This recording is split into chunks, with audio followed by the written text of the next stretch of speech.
وَلَقَدْ يَسَّرْنَا الْقُرْآنَ لِلذِّكْرِ فَهَلْ مِن مُّدَّكِرٍ فأعوذ بالله من الشيطان الرجيم من همزه ونفخه ونفثه بسم الله الرحمن الرحيم رب اشرح لي صدري ويسر لي أمري واحلل عقدة من لساني يفقه قولي اللهم انفعنا بما علمتنا وعلمنا ما ينفعنا وزدنا علما فبشر عبادي الذين يستمعون القول فيتبعون أحسنه أولئك الذين هداهم الله وأولئك هم أولو الألباب. هو الذي أنزل السكينة في قلوب المؤمنين ليزدادوا إيمانا مع إيمانهم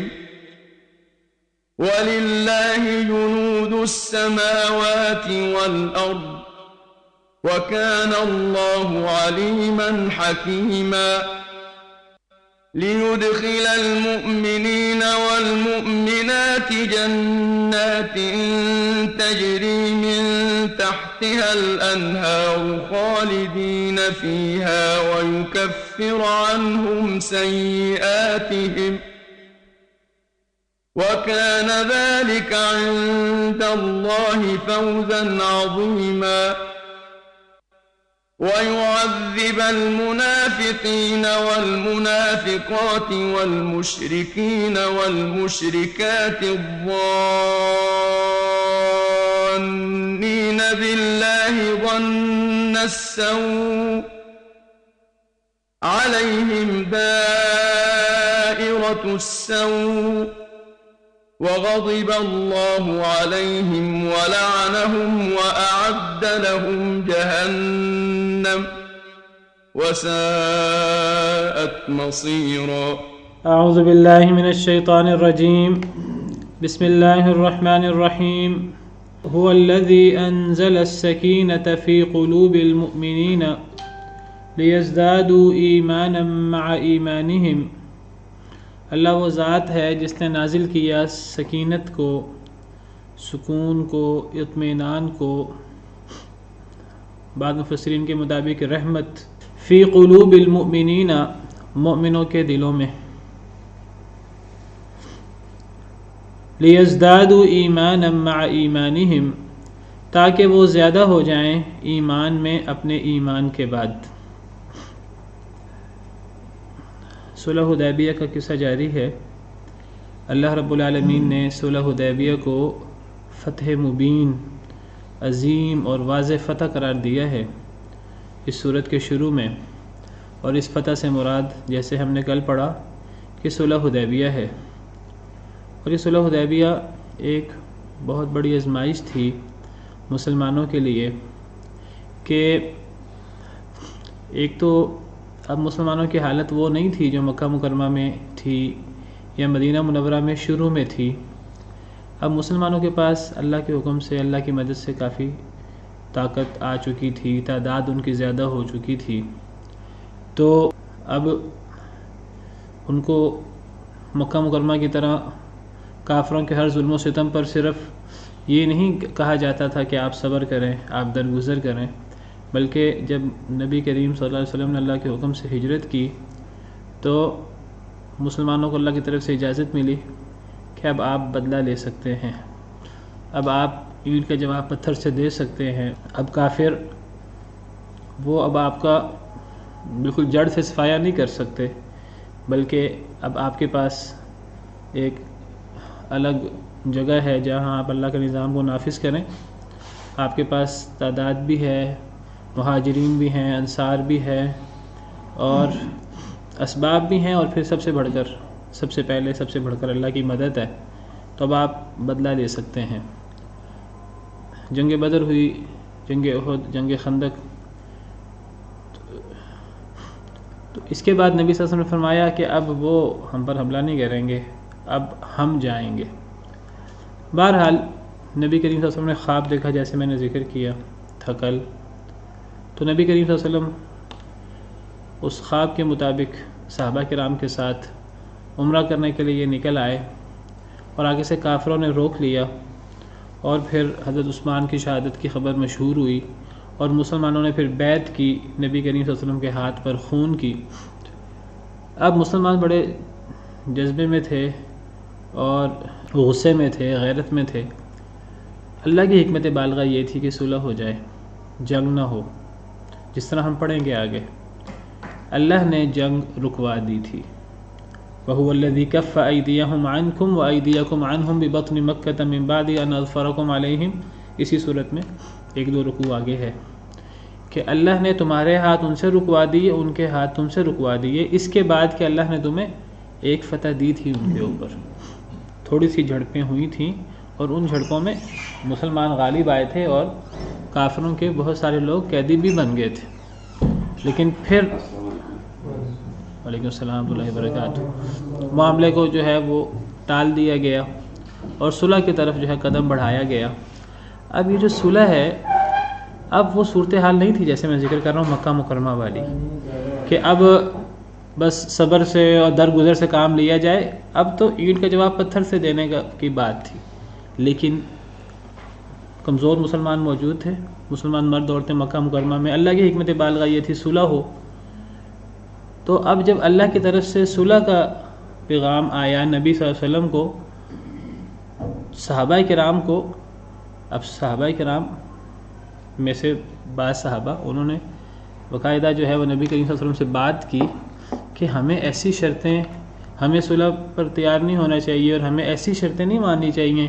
وہ شرطیں بھی اس میں ہمارا پہلو کمزور نظر آ رہا ہے، لیکن اللہ کی مدد تھی نبی کریم صلی اللہ علیہ وسلم پر، صحابہ کرام پر۔ اب یہ بنی اسرائیل کی طرح نہیں تھے کہ بنی اسرائیل کی طرح اعتراض کرتے اور یہودیوں عیسائیوں کی طرح کہتے سمعنا وعصینا، نہیں، اللہ کی مدد تھی، اللہ کی توفیق تھی کہ اللہ نے مسلمانوں کو یہ توفیق دی کہ مسلمان ان کا دل کر رہا یا نہیں کر رہا، اس کے باوجود وہ اللہ کی بات مانے۔ سب سے پہلے نبی کریم صلی اللہ علیہ وسلم نے جو اللہ نے فرمایا، نبی صلی اللہ علیہ وسلم اللہ کی رضا میں راضی تھے۔ آپ پر وحی اتری صلح کے بارے میں، آپ نے صلح کی تدبیر شروع کر دی۔ صحابہ کرام آپ کے سامنے آ کر احتجاج کیا، بعض صحابہ کرام نے، حضرت عمر کا واقعہ ہم نے کل پڑھا ہے، 3 دفعہ نبی صلی اللہ علیہ وسلم کے سامنے وہ آئے، اور جو شیلے تھے جوش میں انہوں نے ایسی باتیں کہیں، کیا ہم حق پر نہیں ہیں؟ کیا اللہ نے آپ کو حق کے ساتھ نہیں بھیجا؟ پھر ہم ان شرائط پہ کیوں صلح کر رہے ہیں؟ پھر حضرت ابوبکر کے پاس کی حضرت عمر، پھر بعد میں جب وہ تھوڑے ٹھنڈے ہوئے تو انہیں احساس ہوا کہ مجھے اتنی شدت کا مظاہرہ نہیں کرنا چاہیے تھا، بلکہ وہ ڈرتے رہے کہیں یہ نہ ہو کہ میرے بارے میں قرآن کی آیتیں نازل نہ ہو جائے۔ تو نبی صلی اللہ علیہ وسلم کے لیے بھی آزمائش تھی، اور یہ صحابہ کرام کے لیے بھی آزمائش تھی۔ جب نبی کریم صلی اللہ علیہ وسلم اور صحابہ کرام اس آزمائش میں پورا اترے کہ انہوں نے اللہ کی بات کو مان لیا اور جو اللہ کا فیصلہ تھا اس کو منوان قبول کر لیا، تو پھر اللہ تعالیٰ نے انعام و اکرام کی بارش کر دی، اور اس کو فتح مبین قرار دیا گیا۔ پھر اس فتح کی وہ برکتیں حاصل ہوئیں، اور یہ ساری برکتیں در حقیقت سمعنا واطعنا کی بدولت تھیں، اللہ کی بات ماننے کی بدولت تھیں۔ اور اسی لیے نبی کریم صلی اللہ علیہ وسلم کی فضیلت بیان ہوئی، سب سے پہلے آپ کی شان، آپ کا مقام بیان ہوا، یہ آپ کی بھی آزمائش تھی، اور پھر صحابہ کرام کا آگے مقام بیان ہوا۔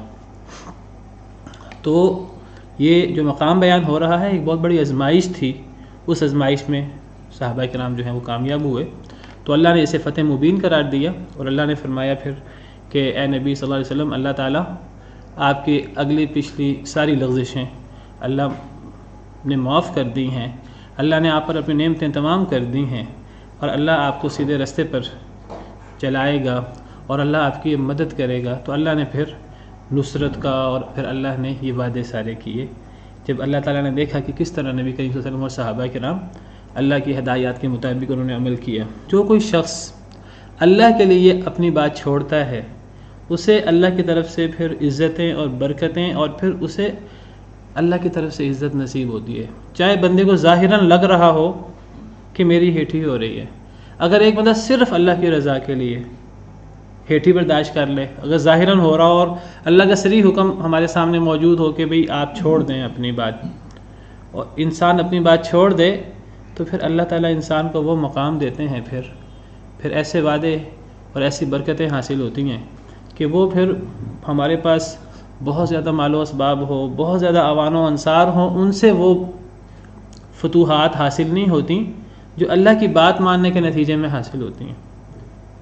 اسی لیے یہ صلح حدیبیہ یہ فتح مبین ہے۔ فتح مکہ کو بھی فتح مبین اس طرح کر کے نہیں قرار دیا گیا جو صلح حدیبیہ کو قرار دیا گیا، جس میں نبی صلی اللہ علیہ وسلم اور مسلمانوں کا ایک خاص کردار جو ہے وہ باقی امتوں کے مقابلے میں سامنے آیا کہ سمعنا واطعنا، بالکل اپنے آپ کو اللہ کے سامنے جھکایا ہوا ہے اور اللہ کی ہر بات پہ راضی برضا ہے۔ من تواضع للہ رفعہ اللہ، حدیث میں آتا ہے کہ جو شخص اللہ کے لیے جھکتا ہے، اللہ کے لیے ذلت بھی برداشت کرنی پڑے کرتا ہے، تو پھر کیا ہوتا ہے؟ پھر اللہ اسے پھر بہت بلند مقام عطا کرتے ہیں۔ حدیث مبارکہ ہے اس بارے میں آپ کے سامنے رکھنا چاہتا ہوں، جس میں میرے لیے بھی سبق ہے اور آپ کے لیے بھی سبق ہے۔ نبی کریم صلی اللہ علیہ وسلم اور صحابہ کرام کی زندگی میں ہمارے لیے نمونہ ہے کہ انہوں نے اللہ کے لیے ظاہراً جو ایک ذلت بھی محسوس ہو رہی تھی وہ بھی برداشت کی، پھر اللہ نے کتنا بڑا مقام دیا۔ تو حدیث مبارکہ میں آتا ہے، صحیح حدیث ہے، امام ابن کثیر جو ہیں وہ جو نبی صلی اللہ علیہ وسلم کے بارے میں آیات نازل ہوئی ہیں، لِيَغْفِرَ لَكَ اللَّهُ مَا تَقَدَّمَ مِن ذَنبِكَ وَمَا تَأَخَّرَ وَيُتِمَّ نِعْمَتَهُ عَلَيْكَ وَيَهْدِيَكَ صِرَاطًا مُسْتَقِيمًا وَيَنْصُرَكَ اللَّهُ نَصْرًا عَزِيزًا۔ اللہ نے جو وعدے دیے نبی صلی اللہ علیہ وسلم کو اور نبی صلی اللہ علیہ وسلم کو خاص مقام دیا، امام ابن کثیر اس کی وجہ بیان کرتے ہوئے فرماتے ہیں یہ مقام نبی صلی اللہ علیہ وسلم کو ایسے ہی نہیں ملے، بلکہ یہ کیوں ملے؟ بسبب خضوعک لامر اللہ، کیونکہ نبی کریم صلی اللہ علیہ وسلم نے اللہ کے حکم کے سامنے سر جھکا لیا تھا۔ آپ کے لیے بھی یہ آزمائش تھی بہت بڑی، لیکن آپ نے جو ہے وہ سب سے پہلے آپ نے اللہ کے حکم کے سامنے سر جھکایا اور پھر آپ نے صحابہ کرام کو توجہ دلائی اور پھر صحابہ کرام جو ہے انہوں نے بھی بات مانی۔ تو امام ابن کثیر کہتے ہیں کہ آپ کو یہ مقام حاصل ہوا کہ آپ نے یہ صلح حدیبیہ کے مسئلے میں جو ایک مشکل مرحلہ تھا تو وہ آپ نے اللہ کی بات مانی، تو پھر اللہ نے آپ کو بلندی دی اور اللہ نے آپ کو آپ کے دشمنوں پر مدد کا وعدہ کیا، جیسے کہ حدیث میں آتا ہے وَمَا زَادَ اللَّهُ عَبْدًا بِعَفْوٍ إِلَّا عِزًّا، کہ اللہ تعالیٰ کسی بندے کو اگر وہ بندہ آگے کسی کو معاف کرے تو اللہ اس سے کسی بندے کو نہیں زیادہ کرتے مگر عزت میں۔ کبھی کسی کو معاف کرنے سے انسان ہلکا نہیں پڑتا، انسان ذلیل نہیں ہوتا، کسی کو معاف کر کے انسان کسی کو معاف کر کے معزز ہی ہوتا ہے۔ اور پھر نبی صلی اللہ علیہ وسلم نے فرمایا وَمَا تَوَاضَعَ أَحَدٌ لِلَّهِ إِلَّا رَفَعَهُ اللَّهُ، کوئی شخص نہیں جھکتا اللہ کے لیے، کوئی شخص نہیں تواضع اختیار کرتا اللہ کے لیے إِلَّا رَفَعَهُ اللَّهُ، مگر اللہ اسے بلند کر دیتا ہے۔ جو شخص اللہ کے لیے جھکنا برداشت کر لے پھر اس کے لیے تو پھر عروج ہی عروج ہوتا ہے۔ حضرت عمر فرمایا کرتے تھے، حضرت عمر بن خطاب ان سے مروی ہے، وہ فرماتے تھے ما عاقبت احدا عصى الله تعالى فيك بمثل ان تطيع الله فيه۔ حضرت عمر فرمایا کرتے تھے کہ اگر کوئی شخص تیرے بارے میں اللہ کی نافرمانی کرتا ہے، اگر کوئی شخص تیرے بارے میں اللہ کی نافرمانی کرتا ہے، کیا مطلب؟ اگر کوئی شخص تیرے بارے میں صلہ رحمی نہیں کرتا، تیرے ساتھ برا معاملہ کرتا ہے، یہ اللہ کی نافرمانی ہے۔ اگر کوئی شخص تیرے بارے میں اللہ کی نافرمانی کرتا ہے تو تیری اس کے لیے یہ سب سے بڑی سزا، تیری طرف سے اس کے لیے سب سے بڑا بدلہ کیا ہونا چاہیے؟ وہ تیرے بارے میں اللہ کی نافرمانی کر رہا ہے، تو اس کے بارے میں اللہ کی اطاعت کر۔ حضرت عمر فرمایا کرتے تھے، حضرت عمر نے بھی سیکھا ان معاملہ سے بہت کچھ۔ تو حضرت عمر فرمایا کرتے تھے جو شخص تیرے بارے میں اللہ کی نافرمانی کرے، یعنی تجھ سے برا معاملہ کرے، تو تجھے کیا کرنا چاہیے؟ تیرا اس کے لیے اس سے بڑا بدلہ کوئی نہیں ہے، اس سے بہتر بدلہ کوئی نہیں ہے کہ تو اس کے بارے میں اللہ کی اطاعت کر، تو اس کے ساتھ اچھا کر۔ وہ تیرے ساتھ برا کر رہا ہے، تو اچھا کر، تجھے عزت ہی عزت نصیب ہوگی، تو ہلکا نہیں پڑے گا۔ تو بہرحال اس واقعے سے ہمیں یہ سبق ملتا ہے۔ جب اللہ نے نبی کریم صلی اللہ علیہ وسلم کے فضائل بیان کیے اور آپ کو مقام عطا کیا، تو پھر اللہ تعالیٰ نے اب مومنوں کا ذکر کیا کہ مومنوں نے جو اتنی بڑی قربانی دی اور اللہ کے حکم کی اطاعت کی، سمعنا و اطعنا، اور ظاہراً جو ذلت امیز شرائط محسوس ہو رہی تھی وہ قبول کیں اللہ کے حکم کو مانتے ہوئے، تو پھر اللہ نے ان کے دلوں کے اندر جو یہ بات موجود تھی کہ ہماری ہیٹھی ہو رہی ہے، اللہ نے پھر اس چیز کو ہلکا کر دیا، اللہ نے ان کے دلوں میں سکون نازل کر دیا۔ شروع میں بعض صحابہ کرام کے دل میں آیا کہ یہ شرائط جو ہیں وہ ہمارے خلاف ہیں، اور ہمیں ماننا پڑ رہی ہیں. لیکن پھر اللہ نے کیا کیا؟ هو الذی انزل السکینۃ فی قلوب المؤمنین، پھر اللہ نے سکون نازل کر دیا، سکینت نازل کر دی فی قلوب المؤمنین، مومنوں کے دلوں میں. کیا پتہ لگا؟ پتہ لگا کہ جب ایک بندہ اللہ کی بات مانے، اس کا دل نہیں کر رہا اللہ کی بات ماننے، کہ اگر وہ اللہ کی بات ماننے شروع میں مشکل لگتا ہے، جب وہ اللہ کی بات مان لیتا ہے پھر اللہ کی طرف سے سکینت نازل ہوتی ہے. اور اللہ کی طرف سے سکینت جو ہے یہ بہت بڑی اللہ کی نعمت ہے، بہت بڑی اللہ کی رحمت ہے. اور اللہ کی جو سکینت والی رحمت ہے یہ اللہ کے نبیوں اور نبیوں کے ساتھیوں پر نازل ہوا کرتی ہے، یہ عام لوگوں پر نازل نہیں ہوتی. اللہ کی سکینت یاد رکھیے اللہ کا بہت بڑا انعام ہے. ایک انسان شدید خوف میں ہو، شدید مشکل میں ہو، اللہ کی سکینت آ جائے تو اس بندے کا سارا خوف ختم ہو جاتا ہے اور سارا اس کی جو ٹینشن ہے اور یہ چیزیں ختم ہو جاتی ہیں. یہ ساری چیزیں انسان کے دل کی وجہ سے اور انسان کی بے چینی دل کے اندر اور ٹینشن کی وجہ سے اور اللہ پر عدم توکل کی وجہ سے ہوتی ہیں. لیکن جب اللہ کی مدد آ جاتی ہے اور اللہ کی طرف سے سکینت آ جاتی ہے، دشمن آمنے سامنے ہو، انسان کو ایسا سکون نصیب ہو جاتا ہے کہ انسان کو نیند بھی آ جاتی ہے کئی دفعہ، یہ جب اللہ کی طرف سے سکینت نازل ہوتی ہے. قرآن کریم میں اللہ تعالیٰ نے کئی موقعوں پر، جنگ کے موقع پر اللہ نے فرمایا کہ کس طرح اللہ نے مسلمانوں کی مدد کی، کہ اللہ نے جنگ کا موقع جو بڑا ہی خوف کا موقع ہوتا ہے، بڑی ٹینشن کا موقع ہوتا ہے، اللہ نے کس طرح مسلمانوں کی مدد کی.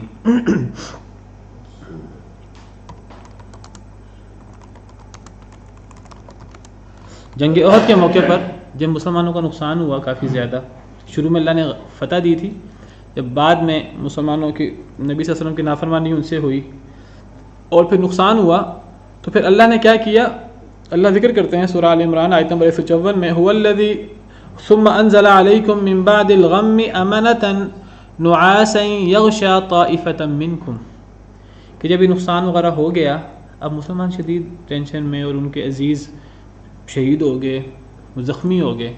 اللہ نے کیا کی؟ پھر اللہ نے مسلمانوں کی مدد کی جو پکے مسلمان تھے نقصان کے باوجود. اللہ فرماتے ہیں پھر ثم انزل علیکم من بعد الغم امنۃ، پھر اللہ نے غم کے بعد تمہارے اوپر امن نازل فرمایا. یہ امن سے مراد وہی سکینت اور سکون ہے. وہ کیا تھا؟ وہ نعاسن، وہ ایک نیند تھی، ایک اونگ تھی، یغشی طائفۃ منکم، جو تم میں سے ایک جماعت کو ڈھانپے ہوئی تھی. اتنا نقصان ہوا لیکن ان کا ایمان اسی طرح، پہلے سے بھی ایمان بڑھا ہوا تھا ان کا، کوئی شک و شبہ ان کے ذہن میں نہیں تھا. اللہ کی طرف سے جو اونگ نازل ہوئی، جو سکینت نازل ہوئی، اس کی وجہ سے. وَطَائِفَةٌ قَدْ أَهَمَّتْهُمْ أَنفُسُهُمْ، اور ایک دوسری جماعت بھی تھی منافقوں کی، جن کو اپنی جانوں نے، جن کے لیے ان کی جانیں اہم تھیں. يَظُنُّونَ بِاللَّهِ غَيْرَ الْحَقِّ ظَنَّ الْجَاهِلِيَّةِ، وہ اللہ کے بارے میں برے برے گمان کر رہے تھے. منافقوں کی بات ہے. تو اللہ نے سکون نازل کیا. جنگ حنین کے موقع پر یہ واحد جنگ تھی نبی صلی اللہ علیہ وسلم کے دور میں کہ جس میں مسلمانوں کی تعداد کافروں سے زیادہ تھی. اور جب مسلمانوں کی تعداد کافروں سے زیادہ ہوئی، یہ فتح مکہ کے بعد کی بات ہے، تو بعض مسلمانوں نے کہا کہ ہم تو ہمیشہ کم رہے ہیں، اللہ نے ہمیں پھر بھی غلبہ دیا ہے، آج تو ہم زیادہ ہیں، آج ہمیں غلبہ کیوں نصیب نہیں ہوگا. اللہ نے دکھایا پھر کہ اصل چیز تعداد کی کمی بیشی سے نہیں ہوتی، اصل چیز وسائل سے نہیں ہوتی. شروع میں مسلمانوں کے لیے مشکل پیدا ہو گئی. تو اللہ تعالیٰ فرماتے ہیں سورہ توبہ آیت نمبر 25 میں، لَقَدْ نَصَرَكُمُ اللَّهُ فِي مَوَاطِنَ كَثِيرَةٍ، اللہ نے تمہاری مدد کی بہت ساری جگہوں پر. وَيَوْمَ حُنَيْنٍ، اور حنین کے دن بھی. اِذْ أَعْجَبَتْكُمْ كَثْرَتُكُمْ، جب تمہیں تمہاری کثرت نے تعجب میں، خوشی میں مبتلا کر دیا تھا. مسلمان 12,000 تھے، دشمن 4,000 تھے. فَلَمْ تُغْنِ عَنْكُمْ شَيْئًا، لیکن یہ تمہاری کثرت تعداد نے تمہیں کوئی فائدہ نہیں دیا. وَضَاقَتْ عَلَيْكُمُ الْأَرْضُ، اور تم پر زمین تنگ ہو گئی. بِمَا رَحُبَتْ، حالانکہ وہ کشادہ تھی.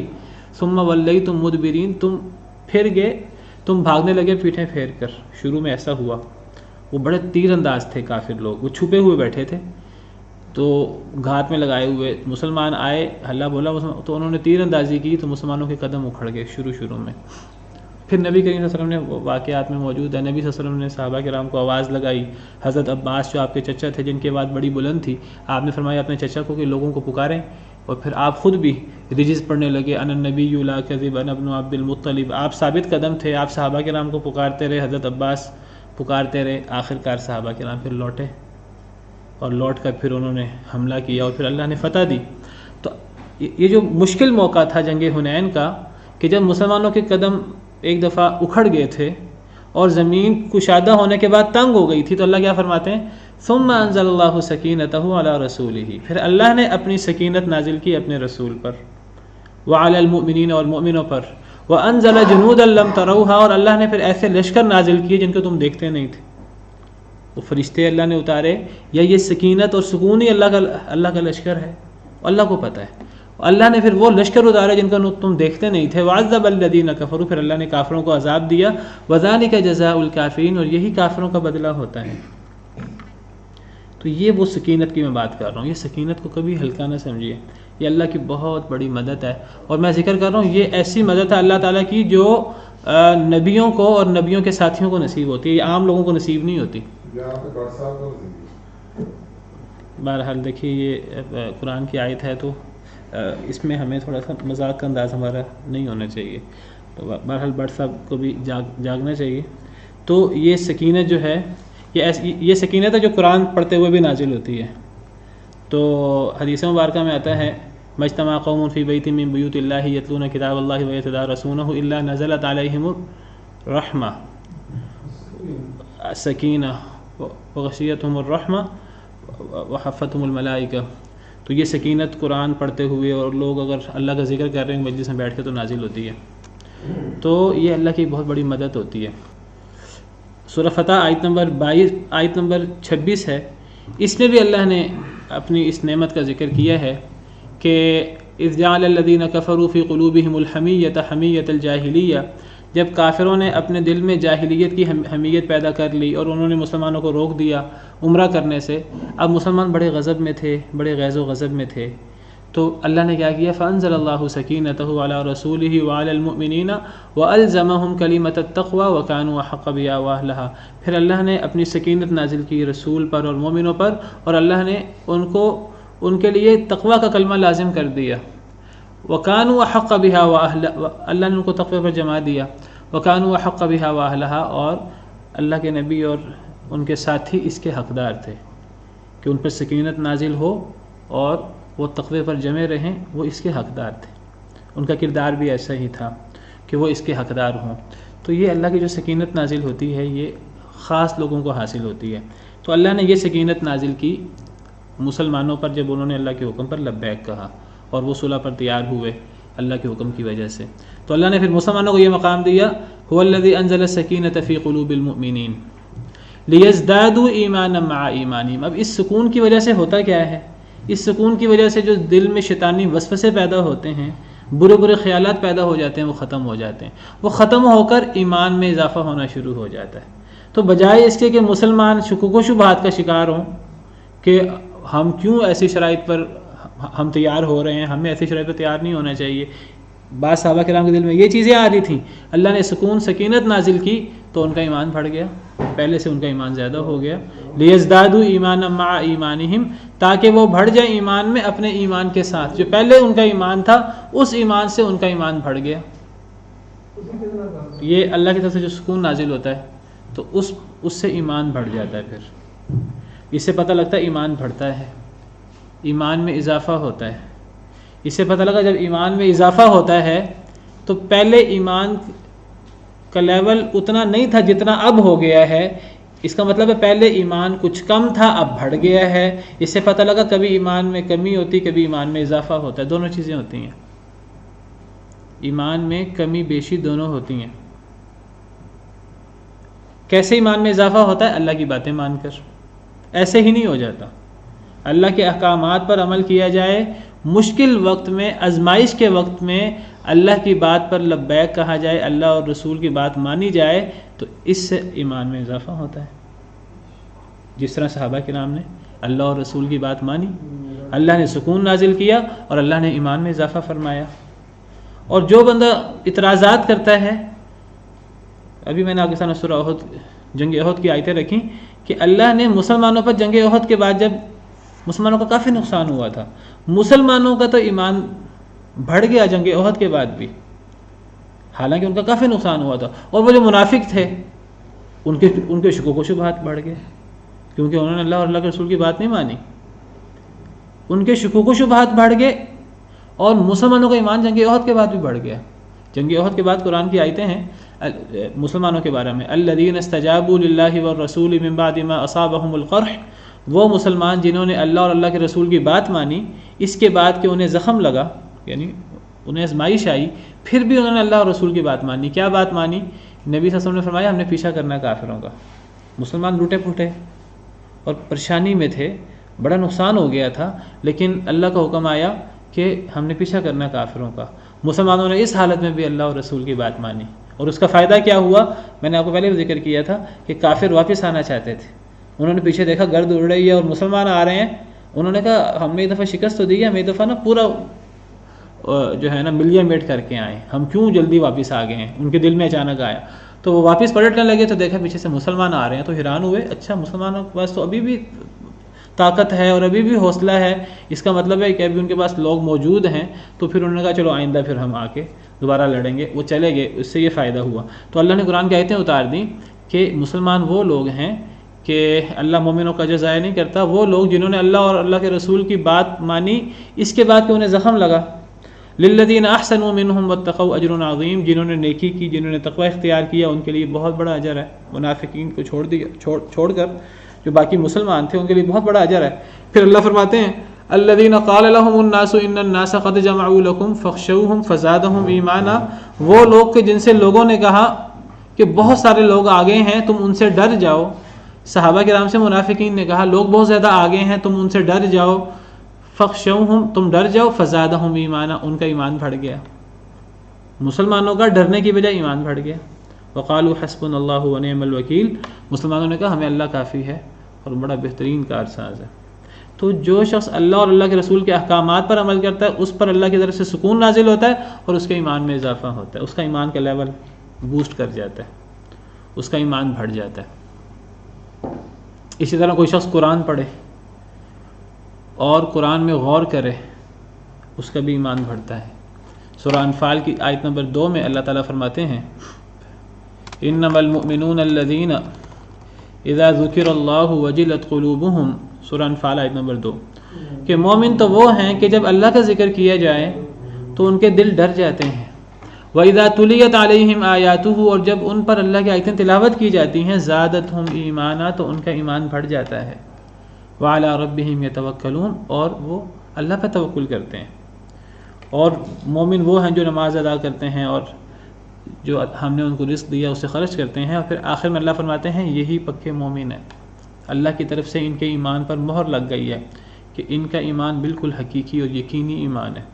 ان کے لیے درجات ہیں ان کے رب کے پاس، اور مغفرت بھی ہے اور رزق کریم بھی ہے. تو پتہ لگا کہ ایمان بڑھ جاتا ہے جب اللہ کی آیتیں پڑھی جائیں اور انسان ان میں غور کرے تو اس کا ایمان بڑھتا ہے. اس طرح جو شخص اللہ اور اللہ کے رسول کے احکامات پر عمل کرے اس کے دل میں سکون، سکینت، رحمت نازل ہوتی ہے اللہ کی طرف سے، اور اس کا ایمان بڑھ جاتا ہے. پتہ لگا ایمان بڑھتا بھی ہے اور ایمان کم بھی ہوتا ہے. جو اللہ کے نافرمان ہوتے ہیں، جس طرح مسلمان جب اللہ اور اللہ کے رسول کے احکامات پر عمل کرتے ہیں ان کا ایمان بڑھتا ہے، جب اللہ کی طرف سے آزمائش ہوتی ہے اور منافق قسم کے لوگ جن کے دلوں میں مرض ہے وہ اللہ کی اور اللہ کے رسول کی بات نہیں مانتے تو ان کا نفاق بڑھ جاتا ہے. ان کی نجاست جو ان کے دلوں کے اندر ہوتی ہے وہ نجاست بڑھ جاتی ہے، ان کا کفر بڑھ جاتا ہے. جب کفر بڑھے گا تو ایمان کم ہوگا.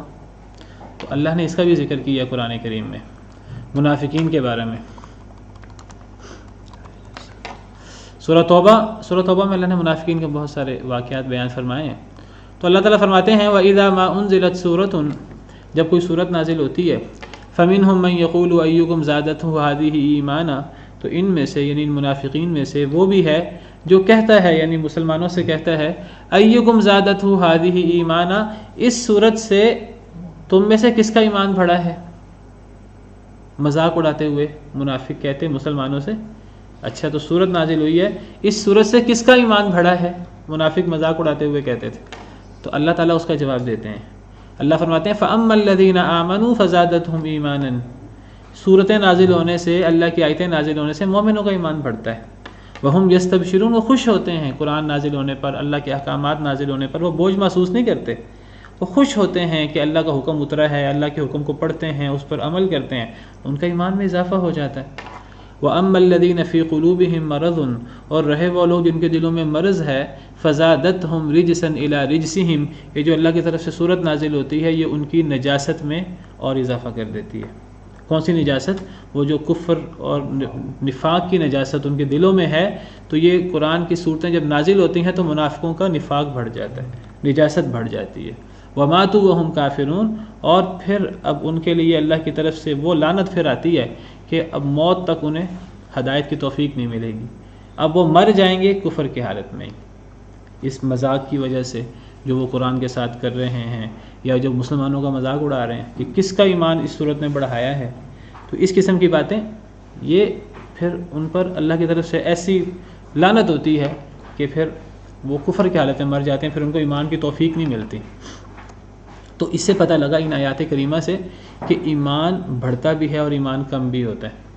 ایمان بڑھتا ہے اللہ رب العالمین کی اطاعت کر کے، اللہ کے احکام، اللہ اور اللہ کے رسول کے احکامات کو ماننے سے ایمان بڑھتا ہے، اور اللہ اور اللہ کے رسول کو نافرمانی کرنے سے، دین پر عمل نہ کرنے سے ایمان میں کمی ہوتی ہے، کفر بڑھتا ہے۔ تو الایمان یزید و ینقص، ایمان بڑھتا بھی ہے اور ایمان میں کمی بھی ہوتی ہے۔ یہ سلف صالحین کا عقیدہ ہے۔ بہت سارے لوگ اللہ معاف کرے وہ سمجھتے ہیں نہیں ایمان میں کمی بیشی نہیں ہو سکتی، وہ کہتے ہیں بس کوئی بندہ لا الہ الا اللہ پڑھ دے، دو لوگوں نے لا الہ الا اللہ پڑھا ہے، دونوں کا ایمان ایک جیسا ہوگا، دونوں کے ایمان میں کمی بیشی نہیں ہوگی۔ کتنی عجیب اور کتنی بے عقلی کی بات ہے۔ وہ کہتے ہیں ایمان ایک جیسا ہی ہوتا ہے۔ ایسے لوگوں کے نزدیک جو کہتے ہیں ایمان ایک جیسا ہی ہوتا ہے، ان کے نزدیک صحابہ کرام کا ایمان اور ہمارا ایمان، ہم جو ہیں وہ کتنے گنہگار لوگ ہیں، ان کے نزدیک وہ ایمان برابر ہی ہے، ایمان ایک جیسا ہی رہتا ہے، ایمان میں کوئی کمی بیشی نہیں ہوتی۔ حالانکہ ایمان بڑھتا اور کم ہوتا ہے۔ نیک عمل کرنے سے ایمان بڑھتا ہے اور برے عمل کرنے سے ایمان کم ہوتا ہے۔ ہمارے ایمان کا لیول کم اور زیادہ ہوتا رہتا ہے۔ انسان نماز پڑھتا ہے، قرآن کلاس پڑھتا ہے، دیگر صدقات دیتا ہے، اللہ کے رسول کی بات مانتا ہے، اس کے ایمان میں اضافہ ہوتا ہے۔ اور اگر ایک انسان اللہ کی نافرمانی کرے تو اس سے اس کا ایمان کم ہو جاتا ہے۔ تو یہ ایک عقیدہ کا مسئلہ ہے کہ ایمان میں کمی بیشی ہوتی ہے۔ قرآن کریم کے کئی مقامات پر تو اللہ نے اعمال کو ایمان قرار دیا ہے، جس سے پتہ لگتا ہے کہ عمل کرنے سے ایمان بڑھتا ہے۔ قرآن کریم کی ایک آیت میں اللہ تعالیٰ نماز کو ایمان قرار دیتے ہیں، وَمَا كَانَ اللَّهُ لِيُضِيعَ إِيمَانَكُمْ، اللہ تمہارے ایمان کو ضائع نہیں کریں گے۔ اور مراد یہاں نمازیں ہیں جو مسلمانوں نے بیت المقدس کی طرف منہ کر کے پڑھی تھی۔ تو دوسرے پارے میں اللہ فرماتے ہیں اللہ تمہارے ایمان کو ضائع نہیں کریں گے، یعنی نمازیں ایمان ہے، جو نماز پڑھتا ہے اس کا ایمان بڑھتا ہے، جو نہیں پڑھتا اس کا ایمان کم ہو جاتا ہے۔ تو یہ سمجھنا کہ عمل سے کوئی فرق نہیں پڑتا، عمل سے سارا فرق پڑتا ہے۔ عمل سے زندگی بنتی ہے، جنت بھی جہنم بھی۔ یہ جنت اور جہنم کے پیچھے انسان کے عمل ہیں۔ وَنُودُوا أَن تِلْكُمُ الْجَنَّةُ أُورِثْتُمُوهَا بِمَا كُنتُمْ تَعْمَلُونَ، مسلمانوں کو کہا جائے گا کہ یہ جنت ہے جس کے تم وارث بنائے گئے ہو اپنے عمل کی وجہ سے۔ صرف عمل انسان کو جنت میں نہیں لے جائے گا، عمل وجہ بنے گا انسان کے جنت میں جانے کی۔ انسان جنت میں تو اللہ کی رحمت سے جائے گا، تو اللہ کی رحمت کب جوش میں آئے گی؟ انسان کے عمل کو دیکھ کر۔ یہ صرف خواہشوں سے جنت ملنے والی نہیں ہے۔ جنت میں جانے کے لیے عمل کرنے پڑیں گے، ایمان میں اضافہ کرنا پڑے گا، اور ایمان میں اضافہ ہوتا ہے عمل سے۔ فرمایا وَلِلَّهِ، نماز بھی اور دیگر اعمال بھی۔ جو زکوٰۃ نہیں دے سکتا لیکن اس کی خواہش ہے، اس کی لیکن اگر اس کی خواہش ہے کہ میں زکوٰۃ دوں، میرے پاس پیسے ہوں تو میں زکوٰۃ دوں، اس کو زکوٰۃ کا اجر ملے گا۔ اگر اس کے پاس حج کی طاقت نہیں ہے اور وہ کہتا ہے میرے پاس حج کی طاقت ہو میں حج کروں، اس کو انشاءاللہ حج کا ثواب ملے گا۔ تو اصل چیز تو نیت ہے انسان کی۔ حدیث میں آتا ہے کہ ایک وہ شخص ہے جو نیکی کرتا ہے، اور ایک وہ شخص ہے جو نیکی کا شوق کرتا ہے، اس پاس نیکی کرنے کے حالات نہیں، دونوں کا اجر برابر ہے، دونوں برابر ہے۔ اور ایک شخص برا کام کرتا ہے عملاً، اور ایک شخص وہ برا کام کر نہیں سکتا لیکن وہ کہتا ہے کاش کہ میرے پاس یہ پیسے ہوتے، میں بھی یہ فسق و فجور کرتا، میں بھی رنگ رلیاں مناتا۔ تو اجر میں وزر میں دونوں برابر ہیں۔ ایک بندہ خود گناہ کر رہا ہے، ایک بندہ گناہ کی خواہش کر رہا ہے، کر نہیں سکتا، دونوں ایک جیسے ہیں۔ ایک بندہ خود نیکی کر رہا ہے اور ایک بندہ نیکی کی خواہش کر رہا ہے، دونوں اجر میں برابر ہے۔ اصل چیز ہے نیت اور انسان کا خلوص۔ اس نے برائی والا ارادہ تو کیا مگر کی نہیں، اس سے تو نہیں مطلب نقصان ہوگا۔ یہ حدیث مبارکہ کا مفہوم ہے۔ یہ میں نے آپ کو حدیث بیان کی ہے، حدیث مبارکہ کا مفہوم بیان کیا ہے کہ ایک بندہ نیکی کرتا ہے اور ایک بندہ نیکی کرنے کی خواہش کرتا ہے۔ دیکھیے اصل میں وہ عمل جو انسان سوچے عمل نہ کرے اس کو گناہ نہ ہو، وہ ہوتا ہے۔ انسان سوچے بعد میں موقع ملے اس کو گناہ کرنے کا تو وہ گناہ نہ کرے، اس سوچنے پر گناہ نہیں ہوتا۔ لیکن نہیں ابھی یہ بات نہیں ہوئی، ابھی بات یہ ہوئی ہے ایک بندہ گناہ کرنا چاہتا ہے اس کو گناہ کے حالات ہی نہیں ملتے۔ آپ فرض کریں ایک بندہ چوری کرنے جاتا ہے، وہ دیکھتا ہے سامنے چوکیدار بیٹھا ہے، وہ داخل ہونے سے ڈر جاتا ہے، واپس آ جاتا ہے، اس کو گناہ ملے گا کہ نہیں ملے گا؟ بالکل ملے گا۔ یہ چوری کرنا چاہتا تھا، اس نے تو صرف چوکیدار کی وجہ سے چوری چھوڑ دی، ورنہ اس نے چوری کر لینی تھی، اس کو تو گناہ ملے گا۔ ایک بندہ چوری کرنا چاہتا ہے، اللہ سے ڈر کر چھوڑ دیتا ہے، صرف سوچنے پر گناہ نہیں ملے گا۔ دیکھیے یہ حدیث ہے کہ دنیا جو ہے وہ 4 لوگوں کے لیے ہے۔ عبد رزقہ اللہ مالا وعلما فهو يتقي به ربه ويصل فيه رحمه ويعلم لله فيه حقا فهذا بأفضل المنازل۔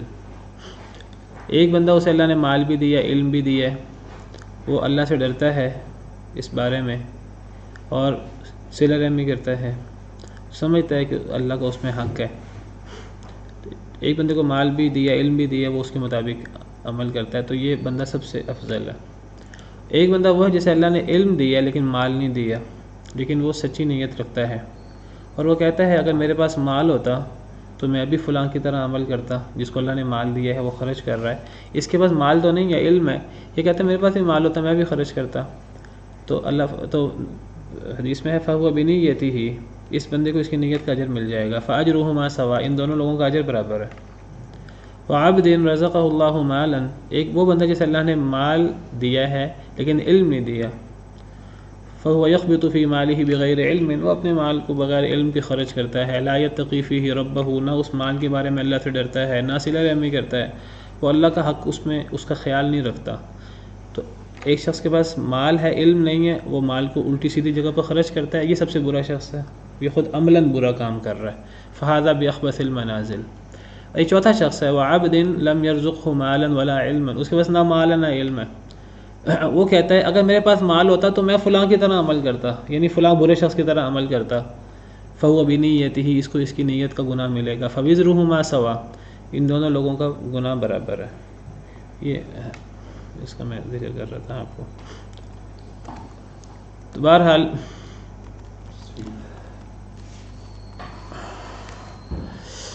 فرمایا وَلِلَّهِ جُنُودُ السَّمَاوَاتِ وَالْأَرْضِ، اللہ کے لیے لشکر ہیں آسمان و زمین کے، اللہ کے لیے آسمان و زمین کے لشکر ہیں۔ کیا مطلب یہ ہے کہ اللہ جب کسی کے ساتھ ہو تو پھر ان لوگوں کو نقصان نہیں ہو سکتا، کیونکہ اللہ جس کے ساتھ ہوگا تو اللہ کے پاس زمین و آسمان کے لشکر ہیں، اللہ کسی کو بھی مدد کے لیے بھیج سکتا ہے، اللہ اکیلا ہی مدد کے لیے کافی ہے۔ اللہ کے فرشتوں میں سے اللہ ایک فرشتے کو مقرر کر دے کہ تم نے فلاں جنگ میں مسلمانوں کی مدد کرنی ہے، ایک فرشتہ ہی کافی ہے تمام کافروں کے لیے، ایک فرشتے کا بھی مقابلہ نہیں کر سکتے۔ مطلب یہ ہے کہ جب اسلام اور کفر کی جنگ ہو اور اگر اللہ مسلمانوں کے ساتھ ہے، مسلمان اللہ کو راضی کرتے ہیں اور اللہ کے احکامات پر عمل کرتے ہیں، تو مسلمانوں کو ڈرنے کی کوئی ضرورت نہیں ہے، اللہ کے لیے آسمان و زمین کے لشکر ہیں۔ وَكَانَ اللَّهُ عَلِيمًا حَكِيمًا، اللہ تعالیٰ جاننے والے حکمت والے ہیں۔ لِيُدْخِلَ الْمُؤْمِنِينَ وَالْمُؤْمِنَاتِ جَنَّاتٍ، تاکہ اللہ داخل فرمائے مومن مردوں اور مومن عورتوں کو جنات باغات میں۔ تاکہ کا کیا مطلب ہے؟ یہ اسی طرح ہے جس طرح لِيَغْفِرَ لَكَ اللہ ہے، تاکہ اللہ معاف کر دے آپ کے لیے، اے اللہ کے نبی صلی اللہ علیہ وسلم، ما تقدم من ذنبک، جو گزر چکی آپ کی لغزشیں اور جو آنے والی ہیں۔ یعنی اللہ نے آپ کو فتح مبین عطا کی ہے، کیونکہ نبی صلی اللہ علیہ وسلم نے، مسلمانوں نے اللہ تعالیٰ کی حکم پر لبیک کہا، تو اللہ تعالیٰ نے پہلے نبی صلی اللہ علیہ وسلم کا مقام بیان کیا اور پھر اللہ نے اب مومنوں کا مقام بیان کیا۔ اور یہ مومنوں کا اللہ نے مقام کب بیان کیا؟ میں کل حدیث مبارکہ بیان کر چکا ہوں کہ پہلے یہ آیات اتری تھی لِيَغْفِرَ لَكَ اللَّهُ مَا تَقَدَّمَ مِن ذَنبِكَ، جب نبی صلی اللہ علیہ وسلم نے صحابہ کرام کو بلا کر یہ آیات سنائی اور آپ نے فرمایا کہ مجھ پر آج رات وہ آیت نازل ہوئی ہے جو مجھے دنیا و ما فیہا سے محبوب ہے، تو جب نبی صلی اللہ علیہ وسلم نے صحابہ کرام کو یہ آیات سنائی جن میں نبی صلی اللہ علیہ وسلم کا مقام اور آپ کی شان تھی، تو صحابہ کرام میں سے بعض نے عرض کیا کہ ہنی ان و مری ان لک یا رسول اللہ، اے اللہ کے رسول آپ کو خوشخبری ہو اور آپ کے لیے مبارک ہو یہ آیات، ہمارے لیے کیا ہے؟ تو اس موقع پر پھر یہ آیات نازل ہوئیں۔ ہم نے کل یہ حدیث پڑھی تھی، وہ حدیث میں آپ کے سامنے دوبارہ کر دیتا ہوں۔ حضرت انس سے مروی ہے کہ مسلمان جب واپس آ رہے تھے حدیبیہ سے، اور مسلمان بڑے غمگین تھے، بڑی مشکل میں تھے۔ جب حدیبیہ سے واپس آئے، مشکل کس بات کی؟ ایک تو شرائط ایسی، نمبر 2 کہ عمرہ کرنے گئے تھے، عمرہ بھی نہیں کر سکے عمرہ نہیں کر سکے، عبادت نہیں کر سکے اللہ کی، اور پھر قربانیوں کو انہیں پہلے ہی قربان کرنا پڑا اور احرام اتارنا پڑا، تو مسلمان بڑی مشکل میں تھے۔ تو پھر یہ آیت نازل ہوئی۔ قربانی اس میں ہے کوئی ایسے بھی؟ ساتھ قربانی نبی صلی اللہ علیہ وسلم نے قربانی کے لیے کہا، صحابہ نے نہیں کی؟ جی اچھا، یہ واقعہ پھر تو پھر نبی صلی اللہ علیہ وسلم آپ کو آپ کی زوجہ مطہرہ نے مشورہ دیا کہ آپ قربانی کر لیں۔ آپ نے قربانی کی تو آپ کی دیکھا دیکھی صحابہ کرام نے کر لی۔ تو حضرت انس فرماتے ہیں یہ جو سورہ فتح ہے یہ نازل ہوئی نبی صلی اللہ علیہ وسلم پر جب آپ حدیبیہ سے لوٹ رہے تھے، اور صحابہ کرام وہ غم میں تھے، مشکل میں تھے۔ وقد حیل بینہم و بین مناسکہم، مسلمانوں کے درمیان اور ان کی عبادت کے درمیان کافر حائل ہو گئے تھے۔ ونحر الہدی بالحدیبیہ، اور مسلمانوں کو قربانی جو ہے وہ حدیبیہ میں قربان کرنی پڑی، احرام اتارنے پڑے، مسلمان بڑے غم میں تھے۔ تو پھر اللہ نے نازل کی انا فتحنا لگا، اس مشکل وقت میں اللہ نے خوشخبری کے طور پر یہ صورت نازل فرمائی کہ بے شک ہم نے آپ کو فتح عطا کی ہے۔ الی قولہ صراطا مستقیما، یہ کہاں تک نازل ہوئی تھی آیات؟ شروع میں صراطا مستقیما تک، یہ آیت نمبر پہلی اور دوسری آیت نازل ہوئی تھی، یہ 2 آیتیں نازل ہوئیں۔ تو نبی صلی اللہ علیہ وسلم نے فرمایا لقد انزلت علی آیتان، مجھ پر 2 آیتیں نازل ہوئی ہیں، ہما احب الی من الدنیا جمیعا، یہ مجھے پوری دنیا سے زیادہ محبوب ہیں۔ تو راوی کہتے ہیں آپ نے ان دونوں آیتوں کو تلاوت کیا تو ایک آدمی نے کہا ہنی ان مری ان یا نبی اللہ، اے اللہ کے نبی صلی اللہ علیہ وسلم آپ کو خوشخبری ہو، آپ کے لیے بڑی خوشی کا مقام ہے، اللہ نے آپ کے لیے آیتیں اتاری ہیں۔ قد بین اللہ لک ما یفعل بک، اللہ نے بیان کر دیا اللہ جو آپ کے ساتھ کریں گے، اللہ جو آپ کے ساتھ اچھا معاملہ رکھیں گے، اللہ نے بیان کر دیا۔ فما یفعل بنا، اب اللہ ہمارے ساتھ کیا کریں گے؟ فانزل اللہ الآیۃ التی بعدها، پھر اللہ نے بعد والی آیت نازل کر دی، لیدخل المؤمنین والمؤمنات جنات، یہ آیت آخر تک نازل ہوئی پھر جو ہم پڑھ رہے ہیں۔ تو وہ نبی صلی اللہ علیہ وسلم کا مقام ہے، یہ اب صحابہ کرام کا مقام ہے، صحابہ اور صحابیات کا، تاکہ اور جو ان کے نقش قدم پر چلتے ہیں، جو صحابہ کرام کی طرح اللہ اور اللہ کے رسول کے فرمانات پر لبیک کہتے ہیں۔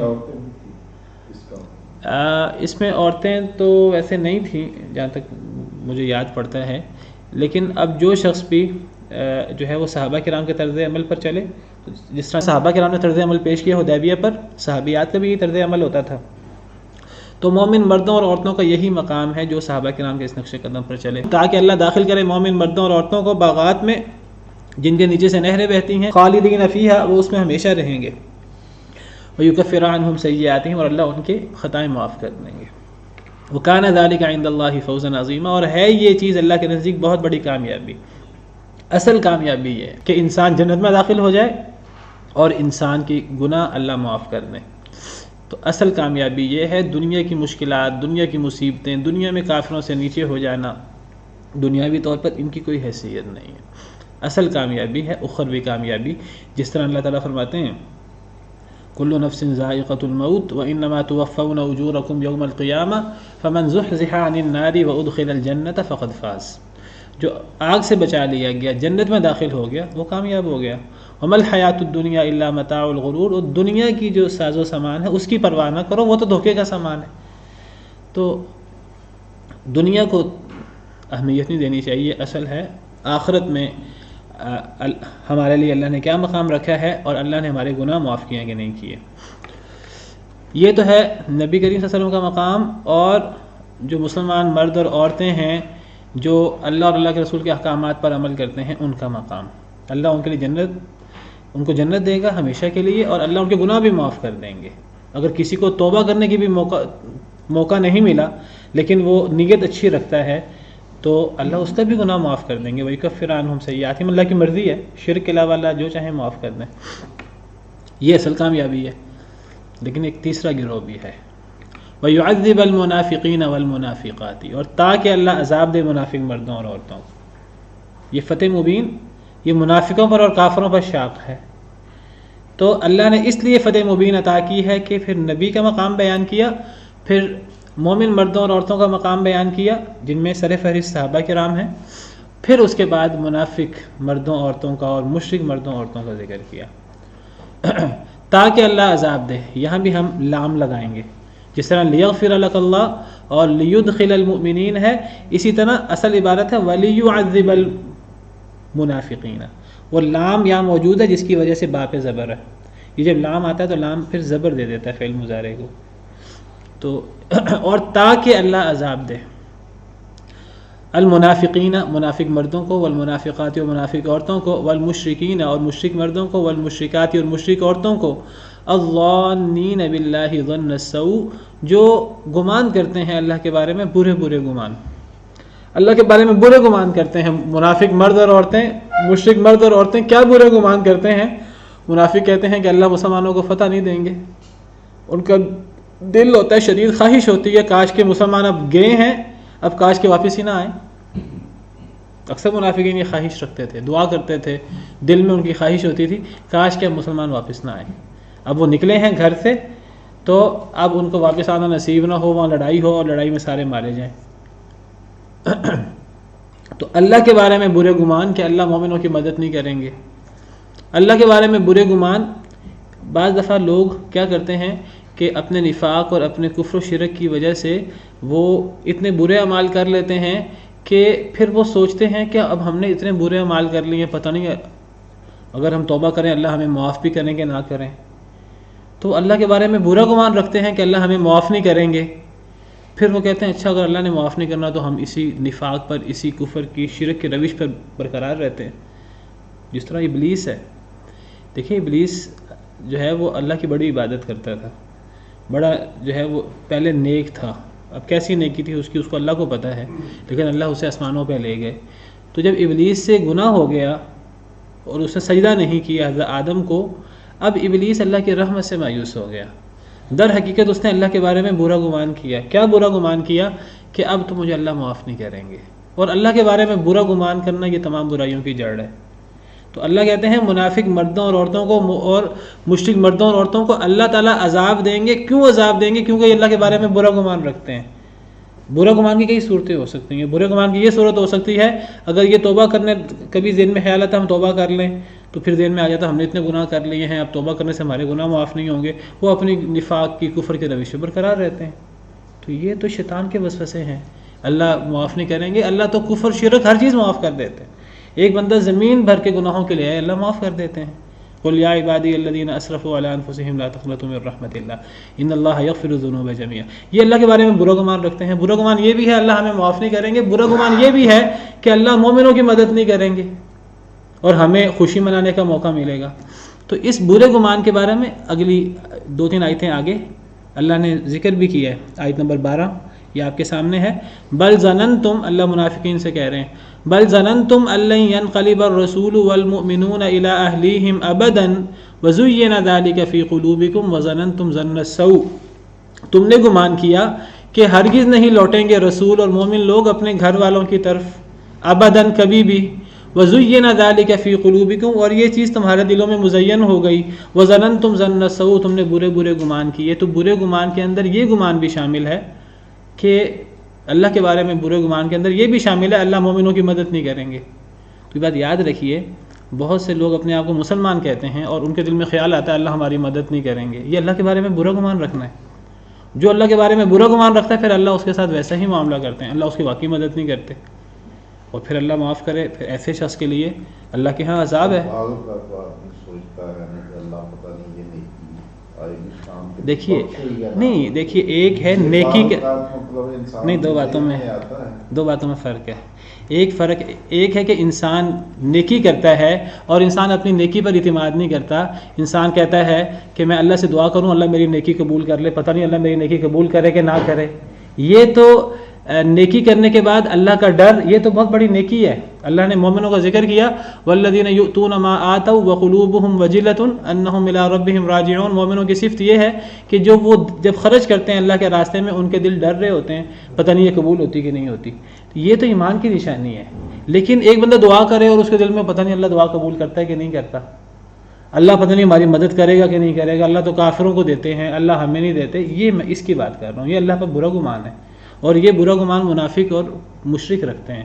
مومن اللہ کے بارے میں اچھا گمان رکھتا ہے، اور جو بندہ اللہ کے بارے میں جو گمان رکھتا ہے اللہ اس کے ساتھ ویسا معاملہ کرتے ہیں۔ حدیث مبارکہ انا عند ظن عبدی بی، ایک بندہ میرے بارے میں جو گمان رکھتا ہے میں اس کے ساتھ ویسا معاملہ کرتا ہوں۔ تو فرمایا کہ تاکہ اللہ عذاب دے منافق مردوں اور عورتوں کو اور مشرک مردوں اور عورتوں کو جو اللہ کے بارے میں برا گمان رکھتے ہیں، علیہم دائرۃ السوء، انہی کے اوپر برائی کا دائرہ ہے، برائی کی گردش ہے۔